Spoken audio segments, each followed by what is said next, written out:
So I just want to give you, before I introduce Terry, I will just give you a bit of a flow of how this conversation will go. We are going to let Mr. Beech speak and provide his briefing on the new ORCA measures for 2020.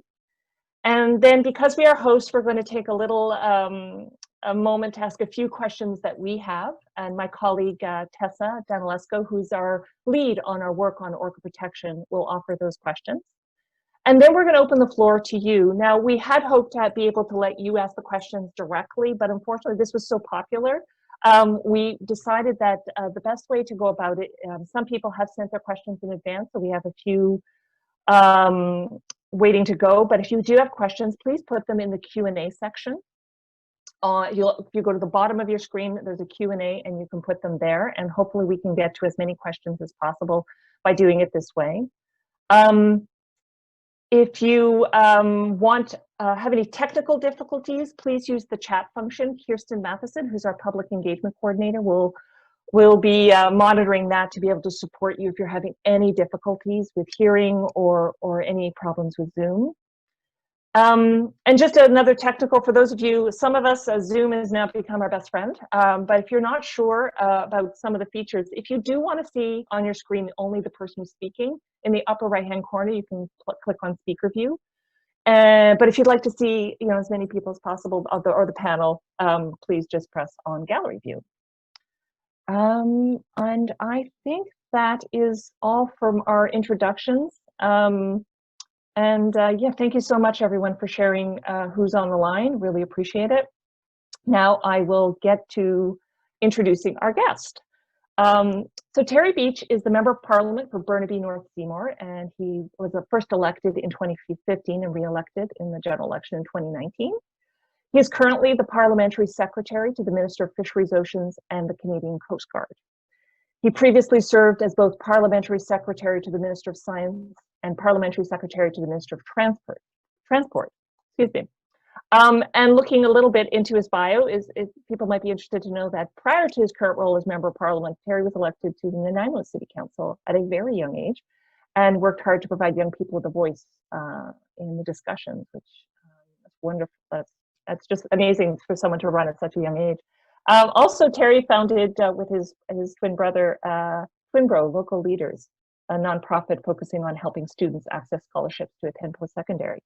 I always like to add a few slightly different things in someone's bio. So thank you very much, Terry, for spending this time with us to answer some questions. We know our supporters are deeply passionate about southern resident killer whales, as are we, as we've been advocates for their protection for a very long time. So I'll cede the floor to you, and we look forward to hearing what you have to say. Well, thank you so much for having me, and I can assure everyone in the room that I am equally as passionate about our southern resident killer whales and all orca whales here on our west coast. I want to thank the Georgia Strait Alliance for having me here today. I too want to acknowledge that currently I am in Burnaby, which is the traditional territory of the Tsleil-Waututh, Squamish, and Musqueam people, and it's a great honor to be here during Orca Action Month. I want to start by thanking the Georgia Strait Alliance for your advocacy, your good work, especially on our technical working group, but also making sure that these issues are front and center so that we have the political capital so that we can continue to push on issues that are so important to all British Columbians. Whales being one of the things that you focus on. So speaking to everyone in the group, thank you for joining us here today.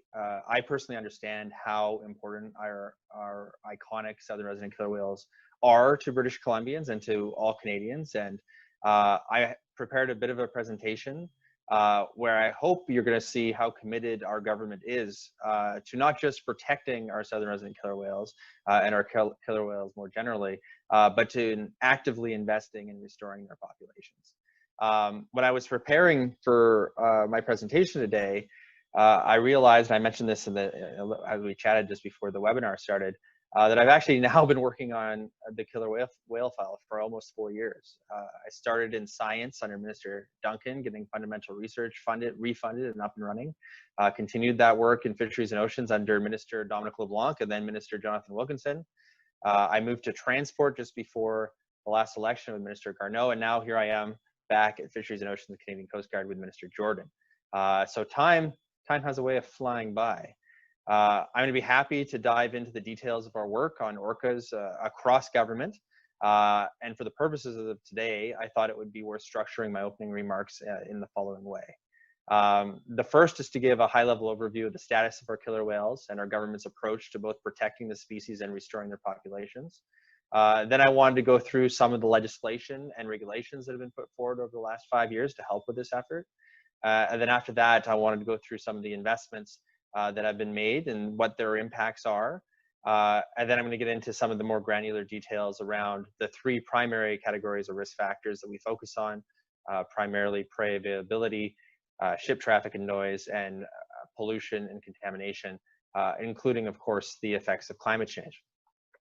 My hope in doing all this is hopefully articulating how dedicated to these whales our government is, but also opening the floor so I can hear back from all of you on what more we need to be doing. So I thought I'd start by bringing everybody in the audience on my own southern resident killer whale journey that started back in 2016 with Dr. Ford at the Nanaimo Biological Station. He gave me a copy of his book, and we listened to whales communicating together. And he gave me an update on everything to do with killer whales.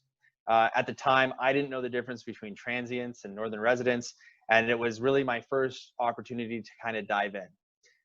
Today, of course, I know the status of all of our primary species. Our transients, our offshore, our northern resident killer whales are all listed under the Species at Risk Act as threatened, and our southern resident killer whales are listed as endangered. At present, there are 72 southern resident killer whales, with L41 currently missing. In the last 40 years, the population has ebbed and flowed between 70 to 100 whales, and we are currently on the low side of the historical population numbers. There are 2 new calves, J56 and L124, but I don't have any updates on their health today. We've also had 3 and potentially 4 deaths within the last year. The northern residents have fared much better with a long-term population growth of about 2.2%, but even their population growth has slowed recently. So when I first started out on this journey, I was receiving all kinds of information from all kinds of different sources and was a great advocate of hosting a southern resident killer whale symposium so that scientists and stakeholders, both domestic and international, could come together and advise the government on the best possible path forward. I assume there's probably many people in this room that attended that forum. This was about the same time that we're doing consultations on the $1.5 billion Oceans Protection Plan. And I went into those consultations with basically one message, that it can't just be about protection. We're past that. We need to be talking about restoration and a return to historic levels of abundance in our biodiversity. That conference had a lot of amazing outcomes and led to ever increasing regulations in 2018, 2019, and most recently in 2020 to help the recovery of our orca populations. These regulations include fishery closures. They include sanctuary zones that prohibit vessels. There is maximum approach distance that's been put in place, and new measures when individuals are in the presence of killer whales. But the most evident thing that came out of this particular symposium way back years ago was that there was going to be no quick fixes. If our government was actually going to move the needle on recovering orca populations, we would have to commit to a long-term strategy of environmental protection and restoration that would be ongoing. And I've been fortunate in the fact that I have been the parliamentary secretary in the relevant ministry for pretty much every major piece of environmental legislation in the 42nd Parliament. So let me run you through some of the highlights. We can start, of course, with the changes in the Fisheries Act. We brought back restorations and protections. We added new modern safeguards. We brought back protections, including the HAD provisions, harmful alteration, disruption, destruction of habitat. We made significant changes to the Oceans Act, which has allowed us to rapidly expand our marine protected areas. When we were first elected, we had less than 1% of habitat protected. We are up to 14% today, and we have promised to get to 25% by 2025. It's interesting that same piece of legislation updated our penalties for pollution. It used to be cheaper to pollute in a marine protected area than to pollute outside of a marine protected area because it had been so long since we had updated the legislation. We fixed that. We passed the Hazardous and Derelict Vessels Act, the Tanker Moratorium Act on the Northwest Coast. the Canada Impact Assessment Act, and of course, updated our marine mammal regulations. Collectively, these bills represent a fundamentally different approach to how our Canadian government approaches our environmental policy. We embrace the polluter pay principle. We've provided hundreds of millions of dollars in new funding, including for things like enforcement through the implementation of these bills, as well as embrace full life cycle costing. You know, too often we've seen privatization of profits for projects and then nationalization of risks and nationalization of environmental cleanup, and we need to stop those practices. Under the Species at Risk Act, recovery strategies under the Act have been drafted for all 4 populations, and action plans are in place for both the southern residents and the northern residents, and are in development for the offshore and the transient populations. We are coming forward with new regulations, although some of those have been temporarily slowed due to COVID-19. That's affected every aspect of government. But I look forward to introducing regulations where we will be banning the use of single-use plastics and making more aggressive measures to combat climate change. We've dedicated more than $70 billion in investment to date. We've used significant political capital to get a national price on pollution. We're going to be moving to 5-year legislative targets. We are going to exceed our 2030 targets, move to a plan that gets us to net zero by 2050. And you'll see that even though COVID has slowed down some aspects of government, it did not slow down our increase in the price of the pollution, which went up on April 1st. I write a lot about this stuff. In fact, I have a report that I update a couple of times a year. It's available on my website, terrybeachmp.ca. There's a bunch of different reports, but this one is probably most relevant to this audience. In terms of investments, we've taken a full ecosystem approach. We know that there's a lot of individuals and stakeholders that kind of argue in the minutia, but we know that when an ecosystem is being degraded, you have less and less good choices to make. So this started with the $1.5 billion Ocean Protection Plan, but also it was the complete restoration of core funding to fisheries and oceans in the first place, an additional $1.4 billion to make sure that the scientists and the people working in the department could actually accomplish their core mandate. We've seen huge investments in the Coast Guard, including 3 new offshore fishery science vessels and a commitment of $15.7 billion to renew the entire fleet. We've got a $167.4 million whales initiative. Now that includes belugas and North Atlantic right whales, but the southern resident killer whales are included in that as well. And there's a separate fund of $61.5 million to address threats to southern resident killer whales specifically. There has been increases in spending in Indigenous programming, access, environmental protections and restorations throughout. We've seen things like a revitalization of the West Vancouver Laboratory, etc. If we go through specific categories, science I like to talk about because I was involved. I mean, more than $10 billion has been invested in science, including the single largest investment in fundamental research. So when you hear about programs like cumulative effects assessments and baseline cumulative effects reports, that's all being funded out of these programming. In fact, I think we're going to get our first baseline cumulative effects report later this year. We have peer-reviewed research being done constantly on noise, ship strikes, prey availability, and all of this work is available on our website. And of course, I'm sure many people here know about the Cetacean Research Program, and I could go on and on and on and on and on. I think what I'm going to do is I'm going to conclude by just focusing on the 3 key categories, say a couple of points on each, and then I'm going to open it up the floor to questions. So if we start with prey availability, we know that our southern resident killer whales love Chinook. We also know that we are at historically stressed times. I remember in 2017, one of the first things that I went to bat for as the new Parliamentary Secretary of Fisheries and Oceans was making sure that we not only held on to our salmon enhancement program, but looked at ways to expand it. We have this brand new, well, not brand new, it's been around for at least a year now, $142 million Salmon Restoration and Innovation Fund. We've been actively taking care of the disaster that was the Big Bar landslide. That budget is now well over $50 million, and we are working every day to restore natural passage so that our salmon can get through this summer. We have a number of backup solutions in place as well in case water velocity continues to be too great. And of course, we have a commitment to transition to out of open net pen aquaculture on the West Coast as well. In terms of ship noises and disturbances, we have a whale detection and collision avoidance program. We have much research on this, about the ECHO program. We've invested a lot of work with our partners at Oceans Network Canada.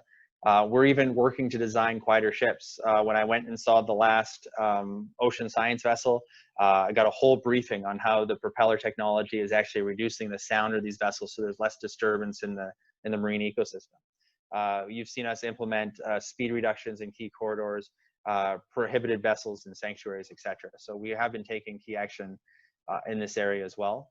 And finally, of course, environmental pollution. And there's a lot of different things that I could draw from here.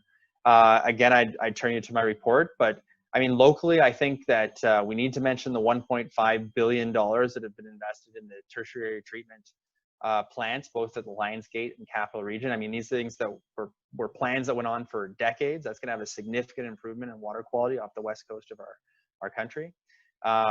And certainly Jonathan Wilkinson did a lot of great work, and I helped in terms of getting that from secondary treatment up to tertiary treatment. Marine environmental quality behavioral research program has been funded. We've been identifying key habitat, key foraging behaviors, looking at prey analysis, stress hormone analysis. There's been a lot of good work that's been happening on the environmental side. And, there's been, I'm not as up to date on the environmental side, but I know there's about 200 guidelines for contaminants that have been identified, and a framework is currently being developed within Environment, Climate Change Canada to determine which measures are going to be most effective and what can come into place. So, I mean, overall, it's really been a full court press. I've only touched on the very small tip of the iceberg of the number of programs that have somehow touched our government's commitment to restoring orca populations on the West Coast. I know for a fact that there's more to do, and I'm really excited about being here today to be able to talk to this group, hear your ideas, hear about any places that you think we're falling short, and things that we can do better. So again, thank you to the Georgia Strait Alliance for having me here. And I think with that, I'll end my opening remarks and we can open up the floor. Great. Thank you so much, Terry. Really appreciate it. That's a lot of information for us to absorb. So I have no doubt there'll be questions. So for those of you who've joined us who maybe missed the beginning intro, if you do have questions for Terry, please put them in the Q&A at the bottom of your screen, and we will try to get to as many of them as possible. Due to the numbers of people who are on the call, we've decided we will be asking the questions so that we can get to as many people as possible.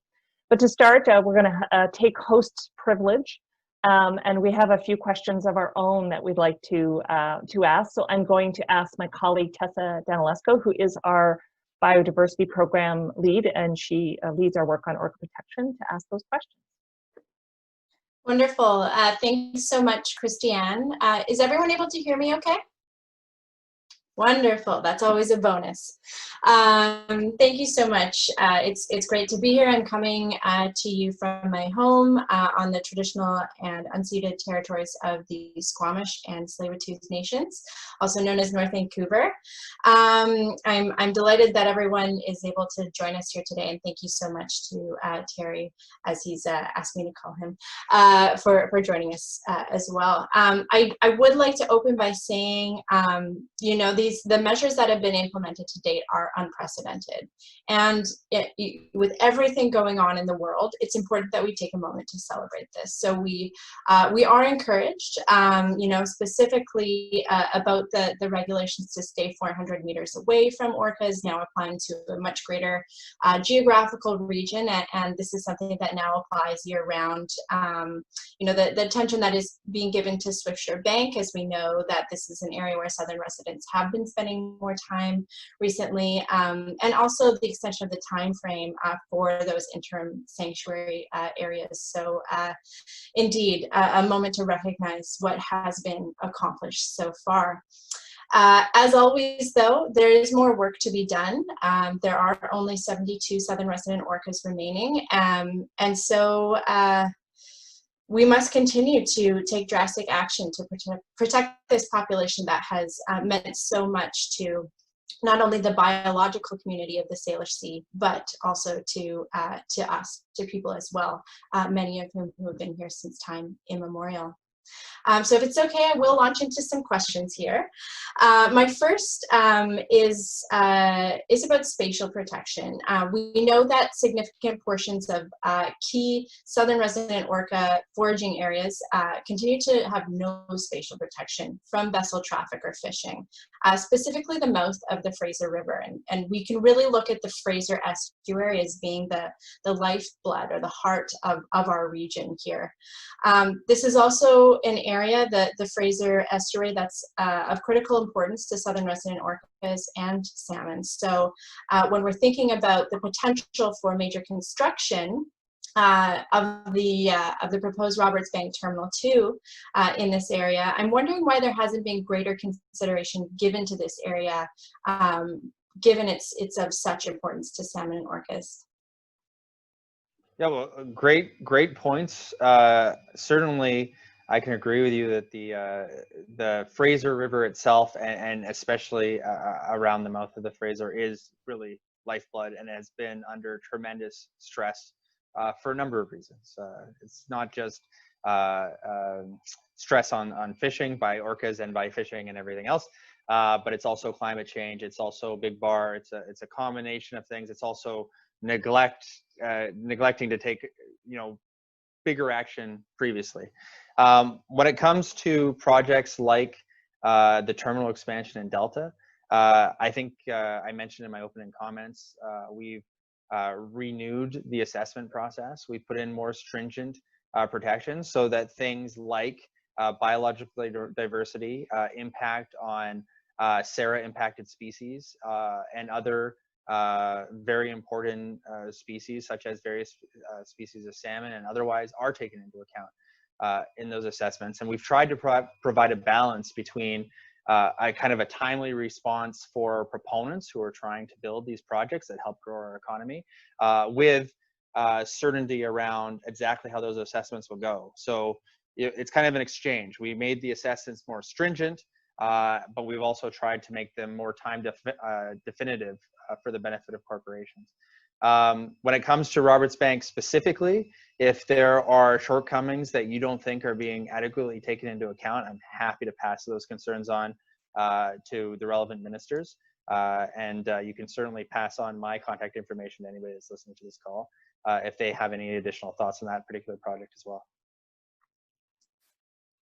Thank you. Yeah, I know many of our supporters have voiced their concern over protection for the Fraser estuary. So I appreciate what you shared, and for the opportunity to further engage on the importance of this area and of course protecting it as well. My next question is that one of the federal government's rationales for implementing voluntary measures, so we're specifically talking about requests for vessels to slow to 7 knots when within 1,000 meters of any orcas, and turning off echo sounders when not in use, is that the enforcement of mandatory measures presents challenges because the southern resident orcas range is so great, and they do access many remote areas. So it's difficult, when we're thinking of any type of enforcement to really cover that ground. Possible solutions to this include increased funding for Indigenous Guardians programs, which would see Indigenous community members undertake monitoring, enforcement, stewardship, research, and public engagement as well. Take ownership of that in their traditional territories. Terry, how do you feel the federal government can better support the participation of Indigenous Guardians in the recovery of southern residents? Yeah, well, we've certainly seen increases in Indigenous engagement across all of our portfolios, not just in terms of programs like the Guardian program, which is a fantastic program that should be expanded. We've seen it in the Coast Guard side as well. We've also seen it in joint use planning. So I think about the nations that I work with on the Burrard Inlet, for example, and I'm taken back to a conversation that I had with the previous chief, Maureen Thomas, when I first got into this file. She was telling me about, it seems like every time we take one step forward, we take 2 steps back. When she first started on the file and she was trying to protect salmon. They actually got to a point where they were buying up, you know, forests because the logging was preventing the salmon from being more abundant. And then they finally feel like they moved the needle on that, and then they see, you know, other industrial facilities come up. And so you know, we've tried, I think, in an unprecedented way to bring First Nations on as full partners and utilize both their knowledge that they have, you know, living off the land since time immemorial, but also, you know, making sure that they have a full stake in protecting a species, for example, that has immense cultural significance, has consequences in terms of food security, but also is just a major part of the way of life for, you know, more than 100 First Nations up and down the Fraser River and right across the coast of British Columbia. I made it a personal priority in 2016 and 2017 when I was first in this role to visit Indigenous communities that hadn't seen a parliamentary secretary or minister visit, so that I could hear firsthand about how Indigenous communities wanted to be involved. I was very heartened to see that when Minister Jordan first came to British Columbia, her first trip was to the Big Bar landslide, and her first visit was to the local Indigenous communities to ask, you know, their insights on what's been going on and how they want to be involved in the process of recovering that area. So I think we've seen a fundamental shift on how the government works with our Indigenous partners, and I only see that increasing as we go forward.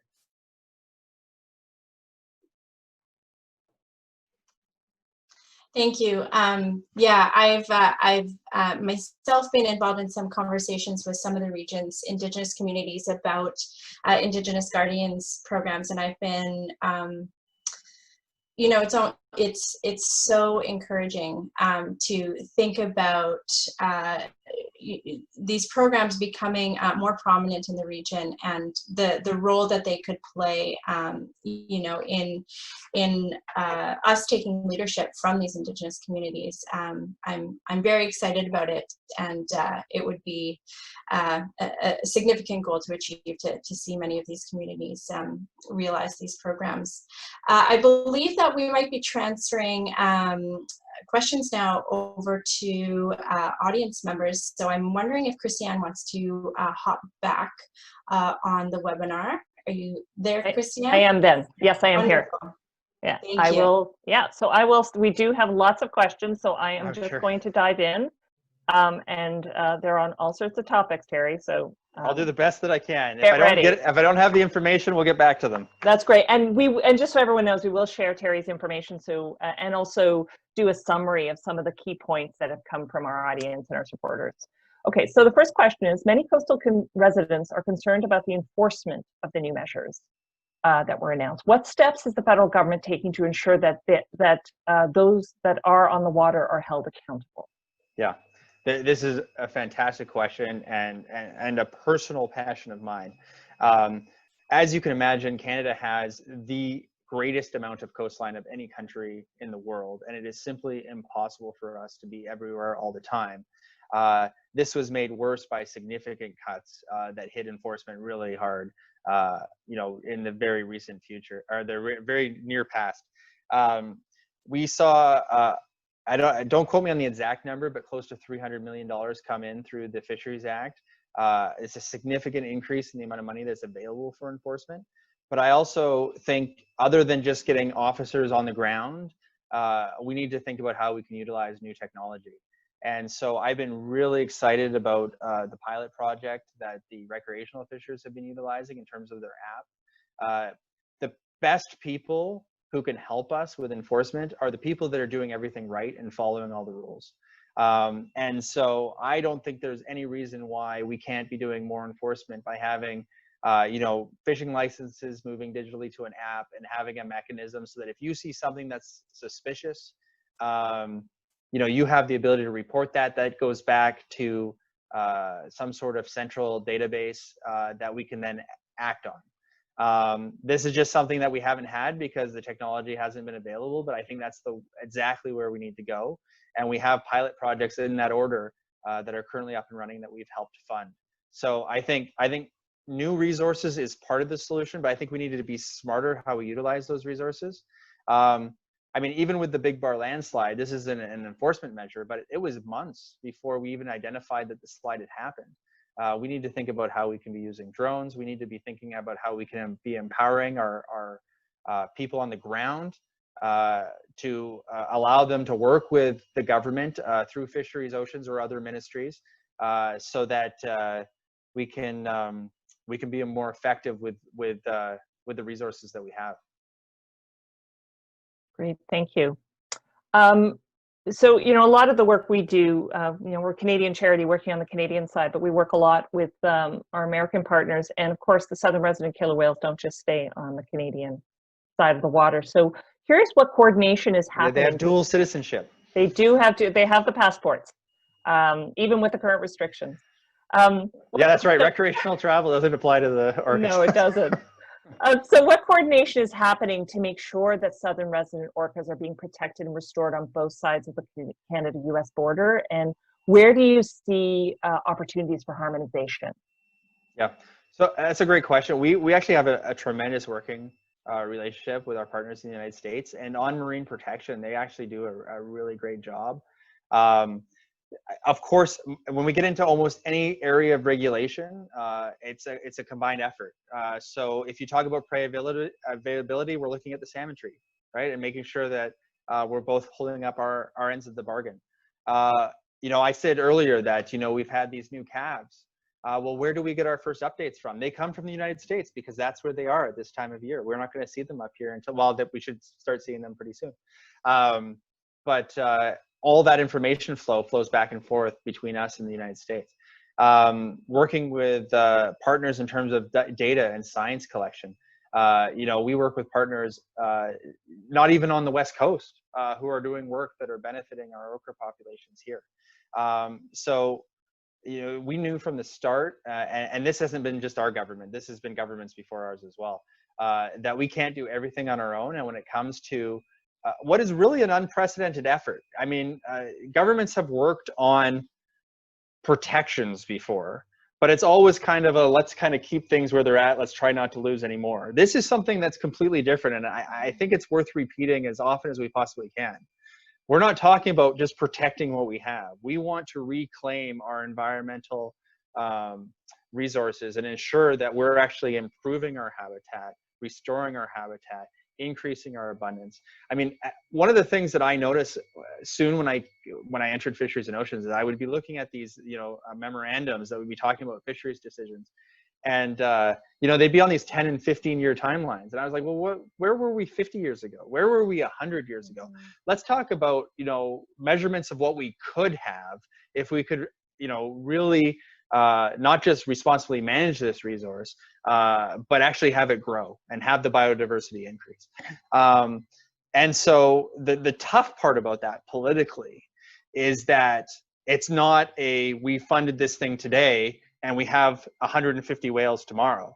It's a sustained effort that has to be about cumulative effect. So the reason why I touched on so many things outside of the regulations, the 5 or 6 new measures or expansions to measures that are taking place in 2020, is because when we invest in tertiary treatment plants, we're thinking about orca whales. When we think about investing in salmon innovation funds, we're thinking about orca whales. And that's how we have to think about it. We have to have a lens of everything that affects the ecological biodiversity of the system that might touch orca whales. If we're going to restore that population, we got to look at it from all aspects. And that's what the effort that the government is currently undertaken. And it is an unprecedented effort that I have been quite proud to be a part of and to watch. And we obviously still need to do more, but we are well on our way. And I think it's on a different trajectory than we were even 4 years ago. Great, thank you. I don't think this question will surprise you too much, being in the riding you are, and knowing that Georgia Strait Alliance has long opposed the Trans Mountain pipeline, and we continue to oppose it. So a question from one of the people on the line is, the recent TMX pipeline spill in Abbotsford has renewed concerns about the impact of the pipeline on orcas. Can you speak to the consideration of southern resident orcas with regards to the pipeline? Yeah, absolutely. And you're right. I am not unfamiliar with the Trans Mountain Pipeline and its impacts on southern resident killer whales or beyond that. In fact, in the last 4 years, I had over 500 days of protest in my riding. I am probably one of the most read and probably the most published members of parliament in the country on this particular issue. And if I don't get to the crux of everything that you want me to answer, I really suggest checking out my reports on TMX and the impacts and the government response, including some of the things that I've asked for around Trans Mountain. This is a very personal thing for me. I mean, the existing line goes through my front yard. The expansion line goes through the mountain behind my house. So I'm literally surrounded on both sides, and I can see the Westridge Marine Terminal from my living room window. So this is something that I think about a lot.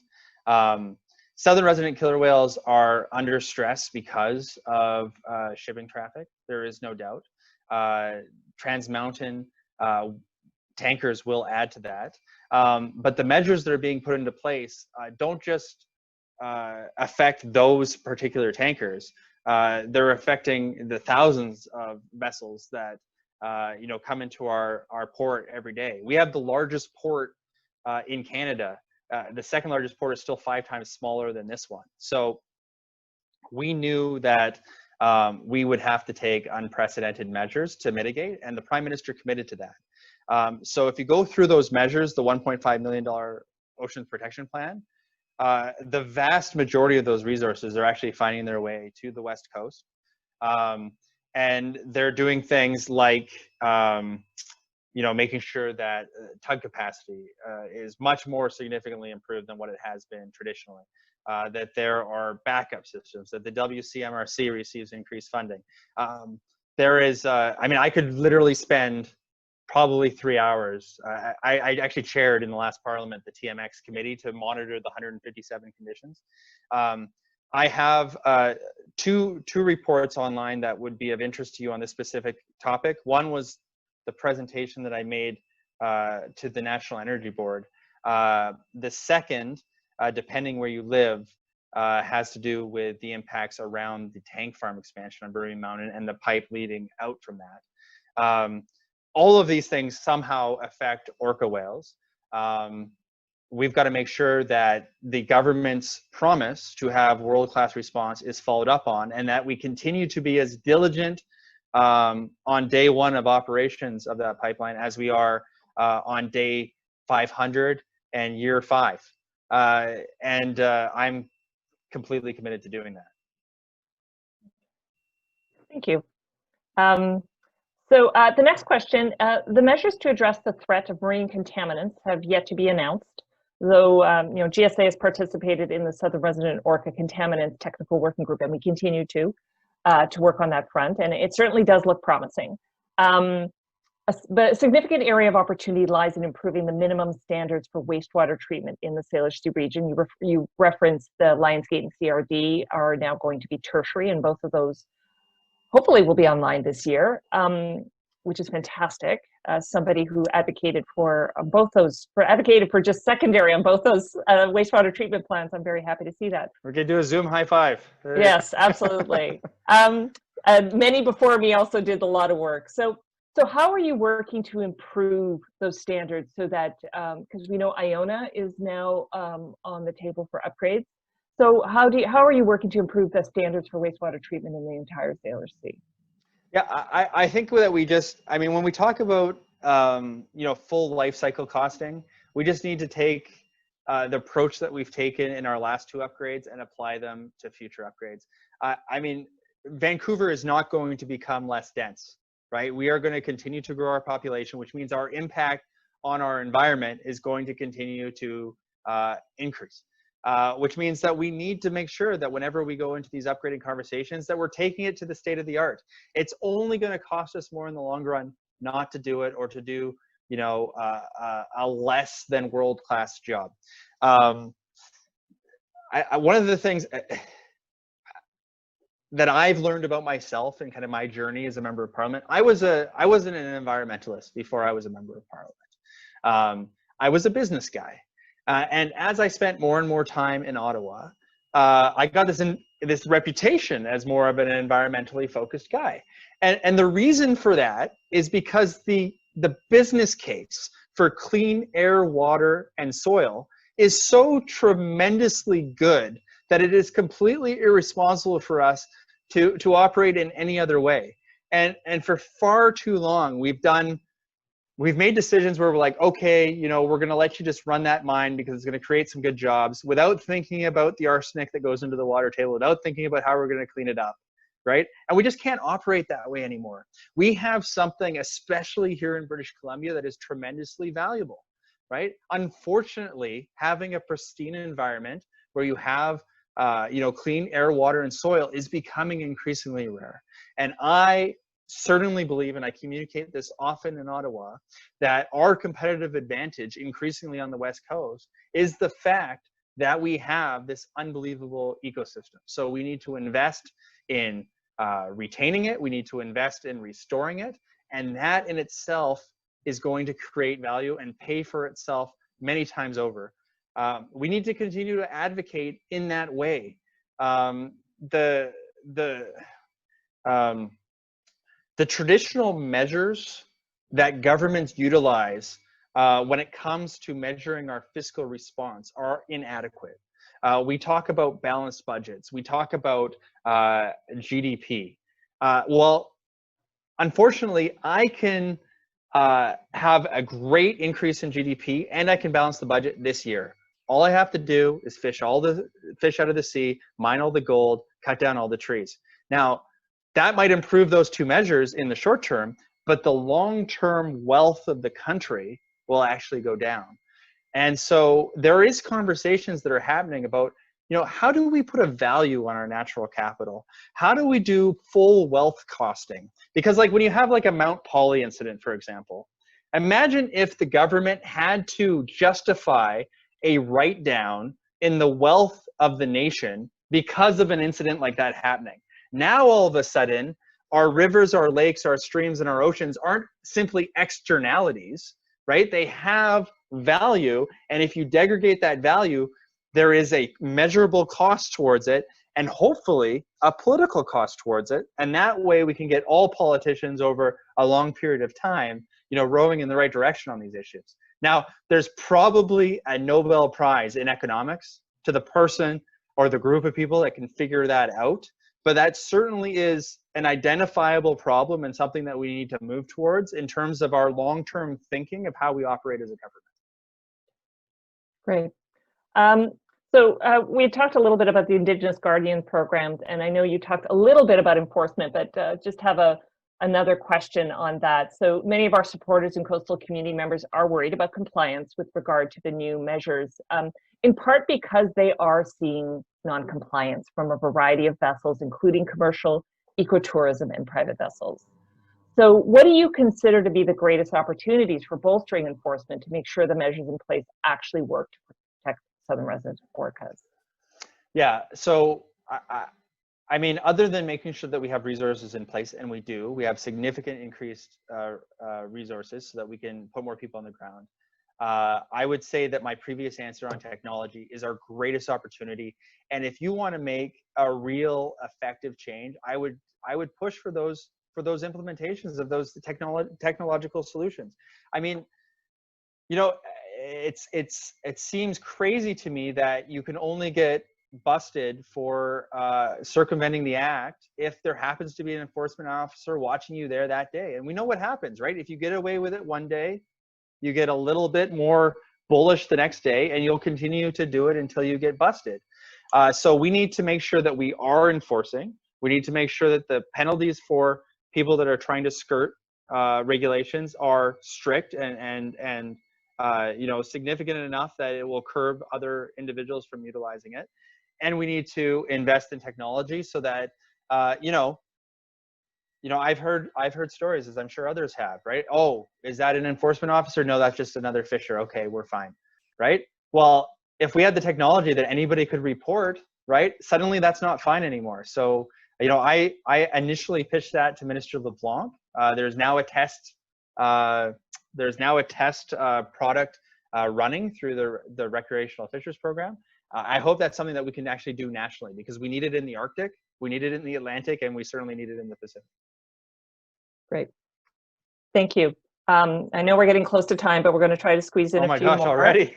I know. I know. We're just getting started. I know. It's time does pass, but we have another question for you. So, so there's a significant body of scientific knowledge that points to prey availability as the key threat to southern resident orcas. As you know, they need more Chinook to eat. Sadly, the Coastal statuses for designatable units in southern BC suggest that the outlook for Chinook salmon is poor. I believe 12 or 13 runs have been recommended for endangered or status under the Species at Risk Act. Listing Chinook salmon under SARA would give the government significantly more opportunity to reverse the decline of Chinook salmon and address this key threat to orcas. Why hasn't this action been taken? Yeah, well, that particular question, I'm going to have to defer to the minister. But I can tell you that I am very aware of the stresses that are being put on all of our salmon populations, in particular Chinook. And I can tell this group that in my advocacy, I am very much a person that believes that if we have to make hardship decisions now in order to make sure that future generations benefit, then I'm willing to take the political guff for those hardships. There are decisions being made in the very near future on Chinook and on other salmon species, some of which I'm not sure. I'm actually we're at that wondrous time of year where I'm not sure which ones are public and which ones are not, but I know that there are a lot of decisions that are coming out in the very near future. So expect to see some things soon. I can only tell you about how I go about advocating for it. In terms of the SARA question, I would be happy to provide a detailed and specific response, but I would want that to come from the minister. And I'm certainly, my colleague Alexanne from DFO is on the line, and I could certainly ask her to provide that. That would be great. I know, because it's something that's certainly come up around protection, because we know that no fish that has a fishery has ever been declared at risk under SARA. And that's a challenge, that's a problem, especially when you have these particular runs that are clearly linked unto their own. They have value in so many ways, but they're clearly linked to this one species, and the fact that a tool in the toolkit is not being used is obviously a concern to our supporters. So I hear you, and I hear your supporters, and I've had this conversation. I just going to make sure that the response comes from the minister on this particular topic. Okay, we're going to squeeze in. I keep looking at the time, but I'm going to squeeze in another question, because I know this is one of serious concern, and we've been working with Gulf Island communities on this issue for several years. So many coastal residents are concerned about the impact of shipping on southern resident orcas. How do you think we should factor anchorage management into southern resident orca protection? Yeah, so now we're dipping into my previous transport experience. Exactly. And the various anchorages that are happening around the Gulf. I've actually flown over them and eyed them. This is a significant issue that we have, because I don't see anything other than increases in shipping traffic on the horizon as our population increases, but certainly as our global infrastructure continues to increase, our trade agreements increase, and we're getting more. I mean, just go through the items in your house, and you're going to be hard to find items that are produced are locally. The majority of them are coming from abroad. So there is a framework that is being produced and analyzed by the Minister of Transportation. I don't actually know what the current status of that is. I know that we have these interim anchorages that there are concerns about. People have these large ships anchored off of their coastal communities, and they wonder how long they will be there, or if they will be there permanently. We can't certainly have all of these ships docked in the Burrard Inlet or in and around the various cargo containers. So this comes to a point of vessel management. We're going to have to figure out a way to make sure that we can streamline this, make it as least impactful as possible. I mean, in the not too distant future, I hope that we're talking about electric transport vessels with huge reductions in noise. But in the interim, we have to find this balance that we have to find in every decision we make, which is the growth of the economy, the increase to the quality of lives of our citizenry, and the protection of our environment. And those are inextricably linked. And this is one of those files where we have the same issue. Yeah, and I know our supporters would want me to say this. I think one of the challenges is that the ships are there at anchor for a long time and there's nobody monitoring. There's obviously they can stay there for as long as they want. It's free parking. And I think both looking at the supply chain issue as part of the bigger conversation of how ships flow in and out of an area, and there are parts of the world where things are managed in a very different way, and it's not put on the backs of communities. And I would say the other piece is that these anchored locations haven't been re-examined for a very long time, and the communities have changed. So as part of those conversations, yeah. So a couple of things, they are being re-examined now. That's part of the framework that's being taken place as of right now. And I was talking about that even a year ago. So I know that the transport has taken that on. The other thing, of course, is that what we have out there really is a highway, right? We've got a highway of ships coming in, coming out, and we have a lack of parking lots. And the ships are, I mean, we know where every ship is at all times, 24 hours in real time.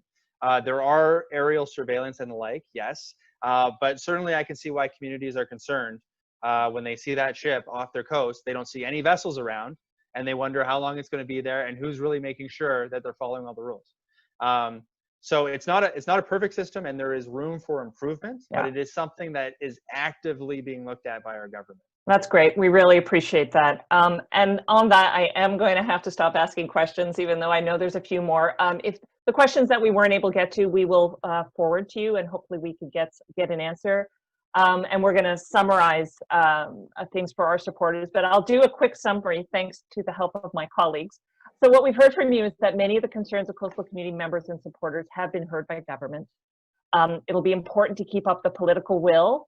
The situation for orcas, southern resident orcas, is urgent. There's an opportunity for further dialogue, and it's welcomed by you, which we really appreciate. And it's evident that many of the questions we received, that the dialogue on both sides is wanted. And the biggest area for opportunities around contaminants, wastewater treatment, is enforcement and fisheries management. That's our very high-level summary of this quick conversation. I want to thank you so much, Terry, for your time and your preparation and your willingness to have this conversation and answer the questions from our supporters. And to everybody who joined, thank you so much for your interest in having this conversation, and also for your support of our work in advocating.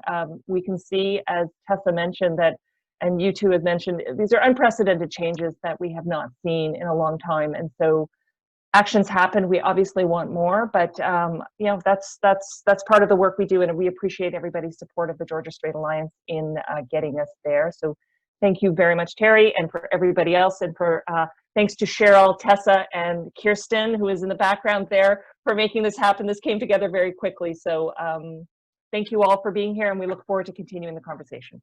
And just so you know, and thank you, everything that's been brought up today, I've taken really good notes, and I'll be raising all of these issues with the minister directly. So we get that benefit from having this dialogue as well.